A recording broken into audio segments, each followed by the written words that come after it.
नमस्कार,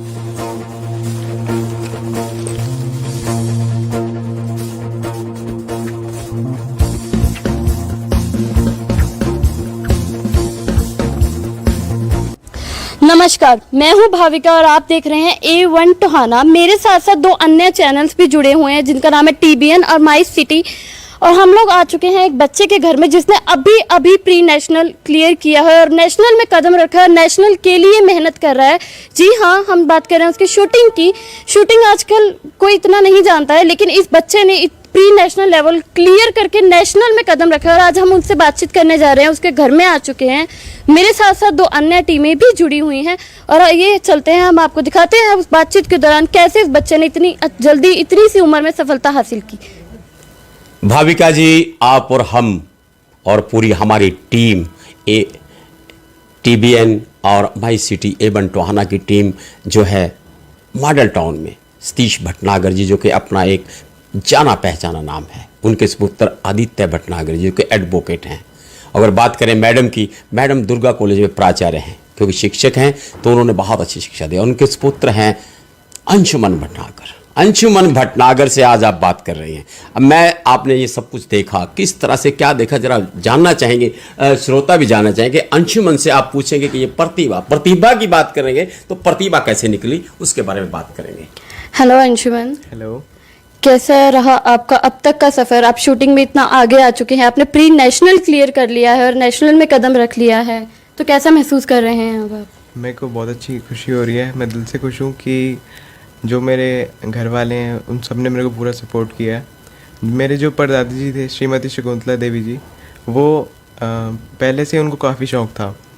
वो NCC के अंदर काफ़ी अच्छे रैंक पे थे। उनको ही शौक़ था शूटिंग का और उन्हीं से मेरे जो दादाजी हैं मिस्टर सतीश भटनागर एडवोकेट, उनको भी बहुत अच्छा शौक़ था शूटिंग का। वो भी NCC के अंदर C सर्टिफिकेट होल्डर थे। तो उन्हीं से इंस्पायर होकर मेरे को थोड़ा शूटिंग में इंटरेस्ट आया और मैं इसमें अपना प्रोग्रेस कर रहा हूँ। तो यूँ कहना बिल्कुल गलत नहीं होगा कि इन्होंने ये प्रेरणा अपने परिवार से ली है रादर देन कहीं और से या किसी से रुचि ली हो, उसके बाद आपकी ये रुचि पैदा हुई। बिल्कुल। तो ठीक है, तो आप जैसे कि आप सेंट जोसेफ स्कूल में पढ़ते हैं, तो आपको स्कूल में शूटिंग के अलावा और अन्य कौन सी फैसिलिटीज़ प्रोवाइड की जाती हैं? सेंट जोसेफ स्कूल में मैंने एडमिशन ही शूटिंग से रिलेटेड जो मेन फैसिलिटी थी उसके लिया था। तो मेरे को बहुत सपोर्ट किया स्कूल ने, आउट ऑफ द वे जाके हर सब ने मेरे को सपोर्ट किया। प्रिंसिपल मैम ने और सारी फैकल्टी ने, स्पेशली मान सर जो MD हैं, उन्होंने मेरे को बहुत सपोर्ट किया और इसी की वजह से मैं इतना आगे आ पाया हूँ। नहीं, अगर स्पेशल बात करना चाहिए अनिल मान जी की। अनिल मान एक जाना पहचाना नाम है, नेशनल चैंपियन है, 3 बार के नेशनल चैंपियन है, बहुत बड़े बॉक्सर रहे हैं। क्या कभी आपकी उनसे मुलाकात हुई है? उन्होंने आपको कैसा आशीर्वाद दिया है? मेरी उनसे मुलाकात हुई थी। मेरे को मतलब बहुत पॉजिटिवली उन्होंने मेरे को गाइड किया शूटिंग के लिए और जहाँ जहाँ पे ज़रूरत थी मेरे को उन्होंने मेरे को काफ़ी अच्छा गाइड भी किया। और कोच की भी मेरे को, जैसे टोहाना सेंट जोसेफ स्कूल में ज़रूरत थी तो उन्होंने कोच भी प्रोवाइड किया। तो रूटीन में प्रैक्टिसेस के लिए भी उन्होंने काफ़ी हेल्प करी मेरी। तो उनका ही बहुत बड़ा आता है हमारे प्रोग्रेस के अंदर। तो अंशुमन, ये तो हो गई आपके स्कूल की बातें। अब आप माता पिता का सहयोग बताइए कि उन्होंने आपको कैसे सहयोग किया? आपके परिवार में दादा दादी जैसे NCC से जुड़े थे, उन्होंने आपको कैसे सपोर्ट किया? सभी को जैसे शूटिंग के से रिलेटेड सबको शौक़ था, तो हर किसी का ही मन था कि मैं इस लाइन को चूज़ करूं और इसमें प्रोग्रेस करूं।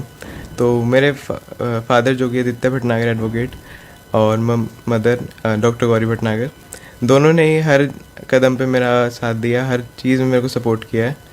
तो मेन हाथ सभी का था, लेकिन मेरे को खुद को भी इतना शौक़ था एक्चुअली शूटिंग का, तो इस वजह से सब मैं पॉसिबल हुआ सब कुछ। भाविका, अगर बात करें, आपको पूरे परिवार से सपोर्ट मिला, स्कूल से सपोर्ट्स मिला, अच्छे नेशनल लेवल के खिलाड़ी अनिल मान जी से बहुत ज़्यादा सपोर्ट मिला, टीचरों से सपोर्ट्स मिला, काफ़ी आपको मिला, लेकिन अब आपका, क्योंकि आप एक अच्छे मुकाम पर पहुंच गए हैं, मैं कहूँ अगर प्री नर्सरी के बाद आप नेशनल खेलेंगे, नेशनल के बाद भारत का नेतृत्व करना आसान रहेगा, तो अब आपका अगला लक्ष्य क्या रहेगा और आपकी सोच क्या है, कहाँ पहुँचना चाहते हैं आप? मेरा लक्ष्य ऑब्वियसली ओलंपिक है, तो मैं तो यही चाहता हूँ मैं अपनी पूरी प्रैक्टिस से भी मैं प्रोग्रेस करूँ। तो मैं अपना इंडिया को रिप्रेजेंट करना चाहता हूँ वर्ल्ड वाइड, और जैसे मैं तो अपनी पूरी कोशिश से प्रैक्टिस कर ही रहा हूँ, तो वो तो भगवान का काम है जो फल देना है, तो बाकी तो बढ़िया है। अगर मैं श्रेय की बात करूं तो आप अपनी इस सारी जीत का, नेशनल में जाने का, प्री नेशनल को क्लियर करने का श्रेय किसको देना चाहोगे? मैं यहाँ पे अभी रिसेंटली LST शूटिंग रेंज खुली है टोहाना में, तो मैं रिसेंटली तभी से वहाँ पे प्रैक्टिस करने जाता हूँ रूटीन में रोज़। तो अब मैं आप जैसे अब नेशनल खेल जाएंगे, आप बहुत आगे निकलने की तमन्ना है, फिर आप उसके बाद, क्योंकि बहुत से बच्चे जो आने वाली पीढ़ी है वो आपकी तरफ देखेगी कि इस टोहाना के होनहार खिलाड़ी ने किस तरह से स्टेप टू स्टेप आगे बढ़ा, उन बच्चों को जो कि आपके पीछे आने वाले हैं उनको आप क्या संदेश देना चाहेंगे कि किसी भी अचीवमेंट को, किसी भी टारगेट को अगर हासिल करना है तो व्यक्ति को क्या करना चाहिए, आप क्या संदेश देना चाहेंगे? सबसे पहले तो मैं ये कहना चाहता हूँ कि पढ़ाई के साथ साथ एक स्पोर्ट को जरूर चूज़ करना चाहिए, इससे आपका फिजिकल भी सही रहता है और एक टेंशन नहीं रहती, और मतलब कंफर्ट जोन में सब कुछ चलता रहता है। दूसरा, डिसिप्लिन मेन है। अगर डिसिप्लिन आपकी लाइफ में सही है तो आप किसी भी फील्ड में जाके अचीव कर सकते हो कुछ भी। और मैं तो ये कहता हूँ कि अपने को एक मोटिव देना चाहिए, और कोई भी स्पोर्ट जो आपके लाइकिंग का हो वो आप उसको चूज़ करो और उसमें प्रोग्रेस करो। अंशुमन, जैसे मैं एक क्वेश्चन पूछना चाहूँगी आपसे, जैसे सर ने बात की बच्चों की, है ना, कि बच्चे आजकल खेल में रुचि लेते हैं, और आपने बात की डिसिप्लिन की, तो आजकल हमने देखा है कि बच्चे मोबाइल में ज़्यादा रुचि लेते हैं रेदर देन शिक्षा या फिर खेलों में, तो उनको आप क्या संदेश देना चाहोगे अपने थ्रू? मोबाइल एक नेसेसिटी होगी वैसे आजकल के टाइम में, लेकिन क्योंकि एजुकेशन का मेन पर्पस अब मोबाइल पे सॉल्व हो रहा है, लेकिन मैं इतना कहना चाहता हूँ कि मोबाइल को इतना यूज़ करो कि आपकी मेन जो नीड्स हैं वो पूरी हो जाएं, उसको एक्सेसिव यूज़ ना करें तो बेटर है। इससे आपकी लाइफ पे भी फालतू फर्क पड़ता है, इससे बढ़िया आप जितना आपकी नीड पूरी हो जाए बस उतना यूज़ करना चाहिए, और मेन फोकस आप अपनी लाइफ की जो गोल्स हैं उस पर रखना चाहिए। तो आपका मैसेज क्या होगा बच्चों को कि अगर वो शूटिंग स्टार्ट करना चाहें तो वो कहाँ से शुरू कर सकते हैं? शूटिंग किसी भी एज से स्टार्ट हो सकती है और किसी भी एज तक जा सकते हैं, तो आप मतलब आपके ऊपर डिपेंड करता है वो कब करना है। पहली सीढ़ी कैसे चढ़ सकता है एक बच्चा शूटिंग के लिए? मेन कोई भी 10 ईयर्स से अब का बच्चा अपना एम चूज़ करके कोई भी रेंज से जाके अपनी गाइडेंस ले सकता है और स्टार्ट कर सकता है शूटिंग। तुम भाविका, कोई भी आप अगर इतिहास को उठाओ, किसी भी व्यक्ति, महान व्यक्ति को अगर आप देखो कि वो वहाँ तक कैसे पहुँचा, उसको पहुँचाने में कहीं ना कहीं मातृशक्ति का बहुत बड़ा योगदान रहा है। बिल्कुल सर। और मैं चाहूँगा कि हम गौरी भटनागर से बात करें कि आज आपका बच्चा इस लेवल पे पहुँचा है, उनको कौन कौन सी कठिनाइयों का सामना करना पड़ा, किस तरह से आप बच्चे को यहाँ तक लेकर आई हैं? गौरी भटनागर। हर बच्चे के मन में, या कहा जाए हर माँ बाप के मन में एक इच्छा होती है कि उनका बच्चा आगे बढ़े, उन्नति करे, किसी भी फील्ड में हो। और मैं तो ये कहूँगी कि जो अंशुमान है, इसको हमने शुरू में देखा शूटिंग के लिए, स्टार्टिंग में थोड़े बहुत शूटिंग किया करता है, तो हमें ये लगा कि इसकी रुचि है इसमें। एज यूजुअल जैसे फैमिली का थोड़ा सा पहले से चल रहा है, सबको है रेस में शौक, तो इसको भी था, तो हमने उसके लिए फिर इसको गाइडेंस दिलवाई आगे आगे। थोड़ा सा मेहनत तो करनी ही पड़ी, हर पेरेंट्स को करनी पड़ती है, क्योंकि यहाँ पे शूटिंग का कोई सिस्टम नहीं था।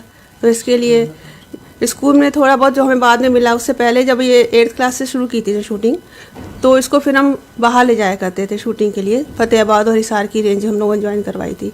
तो ये है कि मेहनत तो पूरी करनी पड़ती है पेरेंट्स को, लेकिन आगे अब जो इसको जो हमें फल मिल रहा है, कोई इसको फल मिल रहा है भगवान की तरफ, वो बहुत अच्छा है, क्योंकि वो सारी मेहनत अब फलीभूत हो रही है हमारी, जो हमने शुरू में की है इसके लिए। तो क्या आप सेंट जोसेफ से संतुष्ट हैं? हाँ जी बिल्कुल, क्योंकि जो हमें वहाँ पर फैसिलिटीज़ मिली हैं, या अब इसको एग्ज़ाम्स के लिए, पढ़ाई के लिए जितना भी हम सपोर्ट एग्जाम किया उन्होंने, एग्ज़ाम बाद में दिलवाए, जो भी कुछ सपोर्ट उन्होंने किया उसके लिए हम बहुत आभारी। उनके लिए एक्स्ट्रा क्लास भी लगवाए उन्होंने पढ़ाई के लिए, इसके लिए, क्योंकि इसको शूटिंग के जाना पड़ता था, तो एक्स्ट्रा पढ़ाई प्रोवाइड कराई उन्होंने। तो इसके लिए हम उनको बहुत, उनके सपोर्ट के आभारी हैं, क्योंकि उन्होंने बहुत कुछ किया है।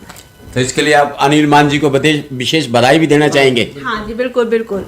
बिल्कुल बधाई के पात्र हैं वो सबसे वो ज्यादा सबसे ज्यादा तो वही बड़ा की बात है कि मेन तो उनका ही पूरा इंस्टीट्यूट है ये, तो उन पर ही डिपेंड है सारा कुछ। वो अगर आगे करते तभी आगे सारा कुछ उसमें इन्वॉल्व होते हैं सारे। भटनागर जी से भी बात करो भाविका जी। सर, आपने जब आपको पता लगा कि आपका बच्चा नेशनल क्लियर कर चुका है तो आपको कैसा महसूस हो रहा था? मुझे बहुत खुशी हुई, मतलब ऐसी खुशी को बयान नहीं किया जा सकता बेसिकली, और बड़ा अच्छा महसूस हुआ था उस चीज़ को देख के। बाकी आगे भी उम्मीद करते हैं आगे भी बच्चा ऐसी तरक्की करेगा। आपकी तरह और भी माँ बाप बैठे हैं जो अपने बच्चों की उन्नति का वेट कर रहे हैं कि कब उनके बच्चे सफल होंगे, उनके लिए आप कुछ कहना चाहें? बिल्कुल, क्यों नहीं, बच्चों को मौका देना हमारा फ़र्ज़ बनता है। हर पेरेंट्स का फ़र्ज़ है कि वो बच्चे को देखें, परखें कि वो बच्चा क्या चाहता है, कौन सी लाइन उसको अडॉप्ट करना चाहता है, वो क्या उसका एम है। तो उसी पर्टिकुलर जब बच्चा जिस एम को वो मानता है, पेरेंट्स समझते हैं या टीचर समझता है कि बच्चा उस पर्टिकुलर म्यूज़िक में है या किसी पर्टिकुलर स्पोर्ट्स में है, तो उसके अंदर ही वो उसको आगे लेके जाएं। वो बच्चे के लिए भी कन्वीनियंट है आगे आना, और सबके लिए मतलब वो बेनिफिशियल रहता है उस चीज़ में। शॉर्टकट वे है ये। बहुत से स्कूल थे सिटी में, बहुत से स्कूल अब में आपने विजिट भी की होगी, पर आपने सेंट जोसेफ इंटरनेशनल स्कूल ही क्यों चुना? मैं ये क्वेश्चन करना चाहूँगा आपसे। हाँ, सबसे पहले तो यही था, उसका रीज़न कि मेरी शुरू में मानसर से बात हुई थी कि मेरा भाई और हमारे बेटे का शौक़ है कि भी हम इसने शूटिंग करना चाहता है ये, और आपके यहाँ स्कूल में रेंज भी है, तो क्यों ना मैं बेटे को आपके स्कूल में शिफ्ट करूँ, तो क्या मुझे कोई बेनिफिट मिलेगा। तो इस पर उन्होंने मुझे यही कहा था कि पूरा 100% उन्होंने मुझे कन्विंस किया था इस बात को लेके कि भी यहाँ आपको फिक्र करने की ज़रूरत नहीं है। और वो उनका जो 100% मुझे कन्विंस करना था वो आज साबित हो रहा है कि उनकी शूटिंग रेंज, उनकी प्रिंसिपल मैडम का जो एटीट्यूड हमारे को लेके, बेटे को लेके था, स्टाफ का जो था, सर का खुद का था जो था बोला, वो सारा हमारे को बहुत पॉजिटिवली मिला है स्कूल से बेनिफिट इस चीज़ का। हर जगह उन्होंने हमारी इस लेवल पे सपोर्ट की है, मतलब दिल से खुशी है इस बात को लेके। भाविका, आज हमने एक टोहाना की प्रतिभा को अपने चैनल के माध्यम से, एवन टोहाना, TBN और माई सिटी के माध्यम से एक टोहाना की प्रतिभा को मिलाने का नेक कार्य किया है। लेकिन हम लोग तो सामने बैठे हैं, कुछ साथी हमारे साथ चल रहे हैं, उन्होंने भी पूरे जो है यहाँ जो है भटनागर परिवार से मुलाकात भी की है, बच्चे से मिले। अपा उनसे भी थोड़ी सी बात कर लें। बिल्कुल सर, सुरेंद्र जी प्लीज, सुरेंद्र सिमैन जी, आपने पूरा भटनागर फैमिली से मिले। जोनी जी आप भी आ जाइए। आपने पूरी जो है भटनागर फैमिली से मुलाकात की, बच्चे से मुलाकात की, बच्चे को आपने हर तरह के सवाल का जवाब देता है। आपको क्या लगता है बच्चा ने कैसे और क्या लगा, आपके क्या विचार हैं? जी मैगी जी, जैसे आपने अभी प्रतिभाशाली एक जो बच्चा है, जैसे शिक्षा में भी है और खेल में भी, और मैं बताना चाहूँगा कि बेशक हमारा जो टोहाना शहर है वो छोटा है, लेकिन यहाँ पर प्रतिभाओं की बिल्कुल भी कमी नहीं है। उन्हें ज़रूरत है निखारने की, जैसे कि आपने बताया शिक्षा में भी और खेलों में भी आप लोगों ने उसको ऊपर उठाया, जैसे आपने बताया बातचीत की।